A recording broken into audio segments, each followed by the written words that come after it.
And so it begins, my biggest project yet, a DIY extension. In this first episode, you're going to see us break up old footings, remove them and dig out for some new ones. It's a scary challenge. We've got a really big problem that's going to test my motivation. I don't think it's going to happen. But it'll be a fun challenge. I said Corey's good. All this to save myself 20 grand in labour. And we're going to have lots to learn along the way. And trust me, you don't want to miss a single bit. You might even learn enough to build your own extension. So the first thing we're going to do is deglaze the conservatory. We're going to take all the bits of glass out just because that makes it a lot lighter and easier to work with and a little bit safer as well. So they're a little bit tough, but we're just going to use some old chisels and scrapers and a hammer, take the beads out because they're on the outside, and then we can take the glass out.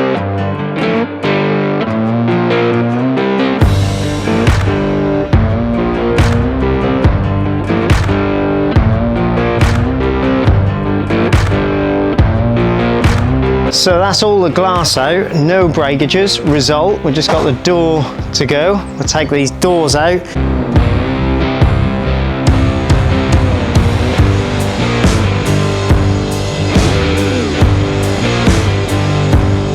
To be honest, it's all so brittle, it's just easier to smash it to bits. Which is more satisfying as well, because I never have liked this thing. There we go. Now I know what you're thinking, be careful of the roof. Well, this is coming off as well.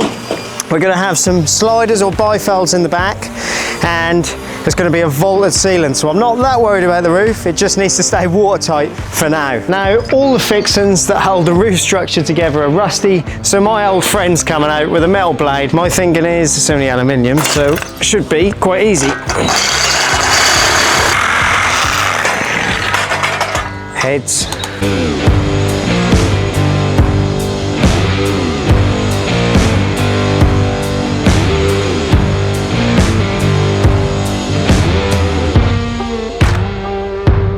Right, not much left to take down now, just the doors. We've cut through it, shut that, don't want the draft getting in. So, yeah, cut it, push it, we've unscrewed it all, it should just fall out. Got it? It's coming to you, if you've got it or not. So I wonder how long it took them to build that. It was only 3.5 hours to take down a whole conservatory. Now I'm going to jump in the truck, we'll head down to Speedy Hire, grab some big boy tools and make some real mess. Down at Speedy Hire, who are sponsoring some of this series, and they're giving us all the hire equipment that we're going to use throughout the whole series. And we'll come to pick up a breaker and sort out a dumper so that we can get down the rest of that conservatory.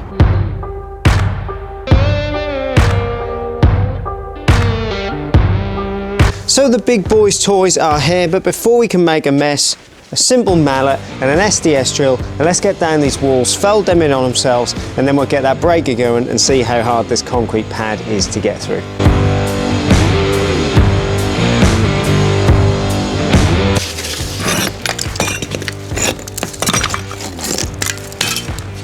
So my thinking is, if I demolish this inner skin, I should be able to just knock the outer skin over. Now I'm going to need to save a few of these old bricks. There's something in our drawings that means I'm going to have to nick a few of these to build something up. I'll show you what that's going to be in a minute.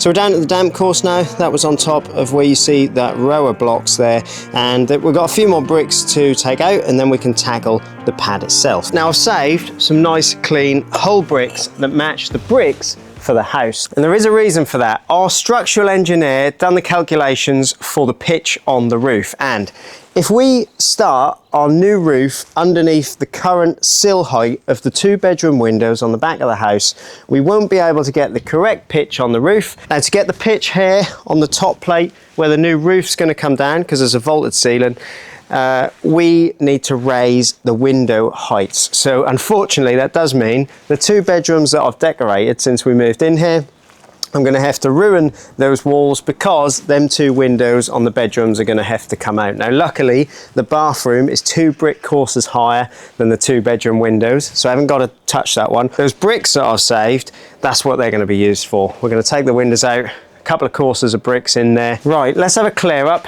and then do some real demolition. I don't quite know how to say this, but we've got a really big problem. One that could actually stop this whole project before it even gets going. Now you'll have noticed I've only just taken up these carpet tiles on this concrete pad and we found something. That right there is a manhole cover that nobody actually knew about. It didn't come up in the structural reports and that could potentially stop us in our tracks, certainly for now. There's 2 options with it. Either it's going to be a private drain, a private inspection chamber, in which case it's going to cost me more money because I'm going to need to move it. It's going to cost me time and effort, and I've never moved an inspection chamber, so I've got some learning to do. But that, believe it or not, is the good outcome. The bad outcome is if it's a public one, meaning the neighbours run through it, we would need to approach, in our case, Anglian Water, get a build over agreement. They'd have to send someone out. We would have to, I believe, because it's an inspection chamber, we'd have to have an approved builder, which I could probably get around, build the new inspection chamber. They would then have to send out someone of their choice to inspect it. It cost me a lot of money and probably months of application work that would stop this project. Now we're not going to know the outcome of that until we lift the cover off it, and of course that in itself will probably be quite difficult because it's been screeded over. So I suppose we better get on. That's the first job of this morning, and if that doesn't work out well, there's no point even breaking the rest of this up. We're just going to have to stop. So let's see what we find.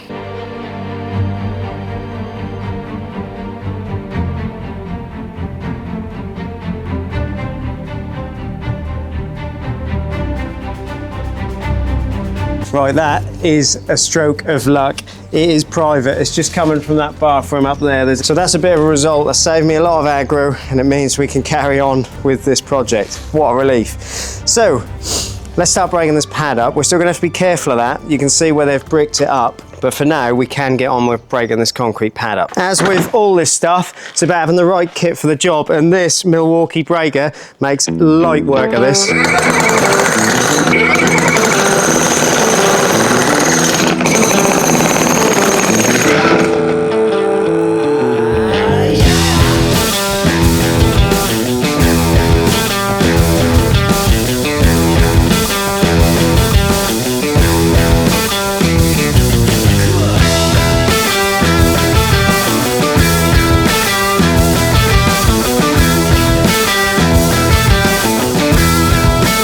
We know the man that built this conservatory loved a Mars bar. That really does show that plastic stays in the ground, because I can just make out a date on this. I don't know if you can see that, but it was the 10th of November 1996. So we now know that I'm undoing someone's work from 30 years ago. So I'm currently stood on a 500mm by 250mm deep footing piece of concrete in both directions, and it took us a little while to find the bottom of it, so we might have to get some more even bigger machinery, but yeah, all I can say is don't be a ground worker because it's hard work. Right, let's get that breaker in there and see if we can break this footing. I don't think it's going to happen. To answer that question, yeah, I think we need a digger with a picker on it. Even this absolute beast, it just ain't going to go through that. So I think we'll finish doing what we were doing here, have a clear up, and then the next shot you'll probably see is going to be me sat on a digger. So be right back.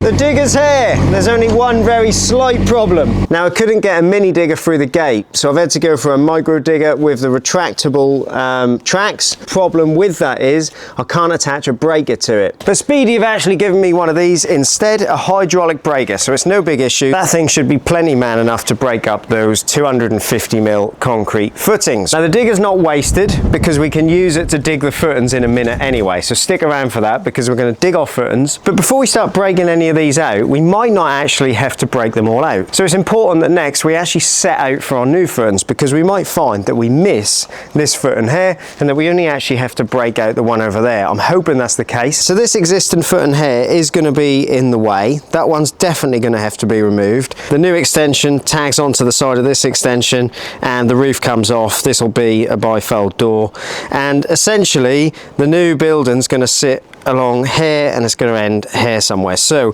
this footing is going to be right where our new wall's going to be, and it's not deep enough, so it needs to come out.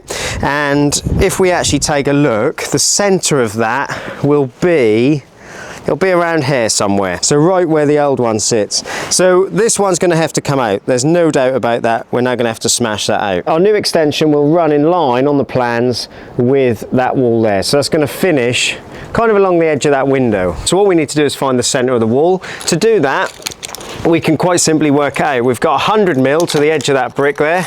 That's going to be the size of the outer block work. We've then got 100 mil of insulation and another 100 mil of inner block work. So we know our new structure is going to be 300 mil thick. If we find the center of that, we'll find where our footing needs to go. So all I'm doing is taking a measurement 150 from the edge of that wall there and dropping that down, and I can see where the center of the footing needs to go. Place 300 mil, so half of our 600 mil footing on that mark. I can see where the new footing needs to go, and I can see that it finishes right on the edge of this conservatory footing. So we've actually got very lucky, because this footing along this side can stay in and we can put our new one next to it. So I'll hook up the power pack and start making some more noise. If you're enjoying this, stick around for the rest of the series. To do that and not miss any, you'll need to subscribe, so hit that subscribe button. It's completely free, and hit like, because that lets me know that you're enjoying this series.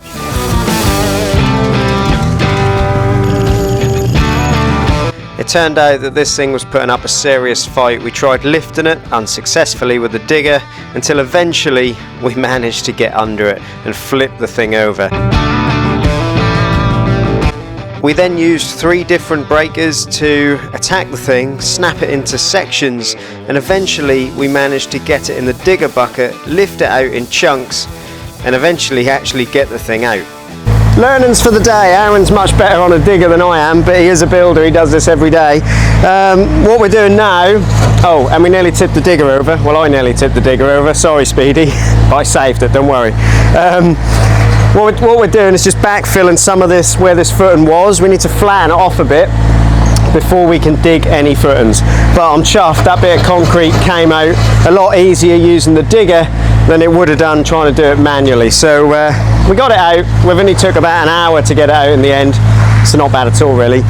And now I'm just using my Hyundai compactor. They sent me this a few years ago actually. I've been putting it through its paces on some massive projects. It's a great little compactor, and it just hopefully will help us so that the new footings don't cave in. So before we dig anything, we're going to set out our heights. We're going to set out a damp course height and a finished floor level height, and that way throughout the rest of this build we'll know and have a reference point, a datum point throughout the whole build. So Aaron's going to give us a hand with this bit. He's a builder, this is what he does every day, and I think it'll be better if he explains most of this, because that's what he does for a living. Up for it? Yep, let's do it. Let's go. First things first, it's always handy just to try and get your tripod somewhere near level. Although these things are self-leveling, they only go to a certain degree, so you want to try and get it somewhere near level. So you can do this with a rotary laser, or if all you have got is one of the cross-line lasers, it is possible, as long as you can see the beam. So we'll just turn that on and let it level itself. Oh, and I'm going to quickly shout out Hupar. They sent us this rotary laser level to do this job with. I'll put a link in the description. Hupar laser levels are really good. You'll have seen my review on my laser level from Hupar before. I'll put a link in the description if you haven't, but these are really good. Back to Aaron. So all we're going to do is just establish a DPC height. Obviously make sure you turn your receiver on. We're just going to hold the staff, or the bottom of the staff, on the DPC course there, and then we're going to set our receiver up until we pick up the beam. So obviously we're now established DPC there. We just want to check it on the other side of where the extension's going, just to make sure that it corresponds. So we'll just hold that on the DPC there. So as we can see from that, we've got a slight discrepancy. It's only around 10 mil, so it doesn't really matter too much. And then all we're going to do is take this and make a datum point. So you just want to get yourself a bit of tar band or anything, make yourself a little stake. I'm just going to knock that in the ground. So now it's really important that you put this somewhere out of the way so it doesn't get disturbed throughout the build. Obviously keep it out of the way where you're driving diggers and dumpers and stuff. And then all we're going to do is we're going to lower this down until we get it there. Just draw along the bottom of the staff, and then we know on that stake then that is our DPC height. So all we're going to do is we're just going to write on there. He's shaking like he's nervous. DPC, and then we're just going to pop a screw in there to make it easier. Next time we come up to use our datum, we can just sit the staff on top of the screw. If you can, try and get the top of the screw level with that line there, and then just leave it nice and long like that. So next time when you come along and you put your staff on there, if I turn the sound on, we should be pretty close. So now we're going to try and establish the finished floor height to see if there's any difference between that and DPC. So all you want to do is put your staff onto your finished floor height. Obviously you can see that's not beeping, so we know there's a difference. So you can try lifting it up. It's not that way, so we're going to need to try and go down the staff. So if we just take a measurement, we're on 11 there at the moment, and then we'll come down.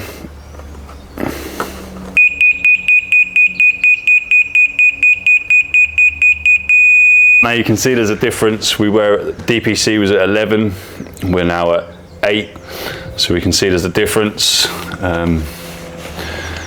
This one's in inches. Get tape. So we can see that's about 35 mil difference between finished floor level and DPC. So what we're going to do is we're going to pop this on our datum stick as well. Do the same again. We'll just pop the screw in, just like that. So we can use those levels or those datum points to now figure out all the levels throughout the build. That's right, isn't it? That's correct. So we'll use the DPC one to work out the finished height of our concrete for the foundations. We'll basically work out what works best for brick and block work, so what we call gauge. And then we'll use the finished floor one to do our oversight build up, so we can work everything back. We know this is now the finished floor height where we need to finish up, so we can work everything back from that using the laser for like a hardcore height, concrete height and stuff like that, and screed at the end, so then we know we'll end up lovely and level with the existing floor that's inside. Coy's good, isn't he?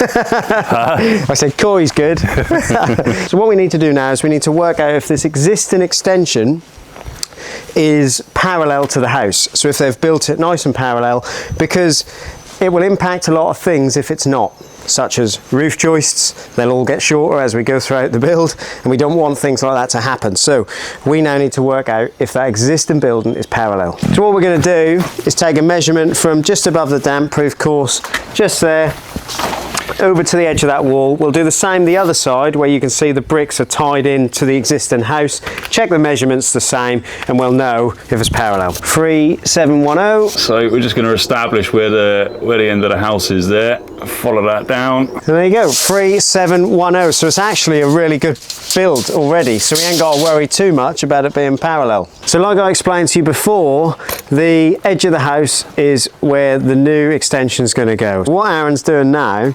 is he's putting some profiles on there, and what they essentially are a sacrificial bit of timbers where we can attach string lines to set out for our new footings. You can see we've got one there as well, so we can bring a string line this way, string line this way, and we'll know where the walls are going to go. Wall will be come clear in a minute.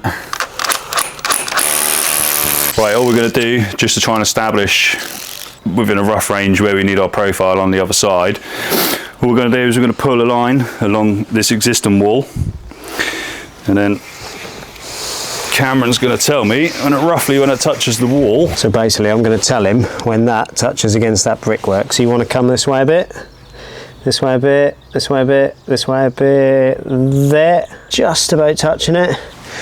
And Aaron's just moved that, so he is on that profile there. Yeah, so all I've done is I've just marked the wall like that, and that just roughly tells us then where we need to put our profile, and then we'll mark these up properly in a little while. So basically we've got our line just on there roughly where that start of that mortar joint is there, because that's going to run obviously where the new extension is going to be, right? So then we're going to take a measurement from the edge of that mortar joint to that course of bricks under that door over there, and that way we'll know when we're parallel, if you like, so we can move this line in and out so that we know we're parallel. We take a measurement from there as well, that wall there, and we'll be able to run our line to this profile here. So we'll screw that, we've hit a couple of bits of batten into the floor, we'll screw that on there, and we've got ourselves a profile there as well. So all we're done here is our wall build up, cavity wall, is 300mm overall. It may vary for you because a lot of cavities now have gone up to 150mm, but in our case it's 100mm cavity. So all we've done is we've just measured 150mm off the face of the brickwork. That's going to give us our centre line of the centre of our cavity, so we know where to dig for our foundations. Obviously this profile and the one over here are the two easiest ones to do. You're probably going to want a couple of people to help to do this. You probably won't be able to do it on your own. We took a measurement from the brick there to the face line on our profile, and then I held the string line down this end while Cameron held the tape measure here. Yeah, so from there to there, and look down on it, of course. Yeah. So I could see when Aaron was moving that end in and out, I could tell him when the measurement was the same as that measurement there. And then, sorry, I'm taking over. No, you're right. And then basically mark our face line on there, and we can come off that now. So I'll just put a face line mark on there. And we'll know that our 150 from that is our centre, so we'll know where to dig for our new footings. Yeah, so that'll be our centre line. And then we don't need to mark for the inner skin because the trench blocks are 300mm, so we'll know when we lay that first block that that'll finish right. Yeah? That's correct. And then we've done exactly the same for this profile. We took a measurement from the corner, from the existing house over there to the corner of that extension, and we've done the same thing here. Cameron held the tape, I moved the line in and out until we got the right measurement, and then we put a face mark on there. So essentially what we now know is exactly where we need to dig here and exactly where we need to dig here. We've established where our walls are going. We just want to check that this corner is somewhere near square. Aaron held that in there, and we can look down and see if it is somewhat square. It hasn't got to be millimetre perfect. And if you ain't got a big square, you can always use the 3-4-5 rule. Yeah. So then all you'd have to do is you measure out 3 metres one way, 4 metres the other, and then your diagonal measurement should be 5 metres. And then you'll get a rough idea of whether you're square or not. Now you can't do any of this extreme DIY without power tools. Well, at Ultimate Tool Competitions, we've got you covered. In our first 4 months, we've already had over 100 winners, and we've sent out over £24,000 worth of power tools. Every single week we have new kits in stock, and this week is no different. We've got this Makita 40V XGT miter saw and XGT 40V track saw, including all the batteries, accessories, tracks that you need, the full kit, and one of you guys is going to win it. Tickets for this lot, just £1. There aren't many of them, so they're not going to last long. Head over to the link in the description, get your name in the hat for this lot. I'll see you over there. So what Aaron's doing is digging 400mm off the oversight. Whilst we're there doing the footings, we might as well do this bit of oversight. So 400 from the finished floor level, we've worked out what the oversight, meaning the floor, is made up of. So hardcore, etc. What that makes up is 400mm below finished floor level. So Aaron's going to dig that off the top now, and we've got the staff set so we know when we're at 400 below. Do some manual labour. So we've got the line back in. We might as well do this footing here now. So all I'm going to do, look down on the line, and I'm going to spray a line on the floor that we can follow with the bucket on the digger.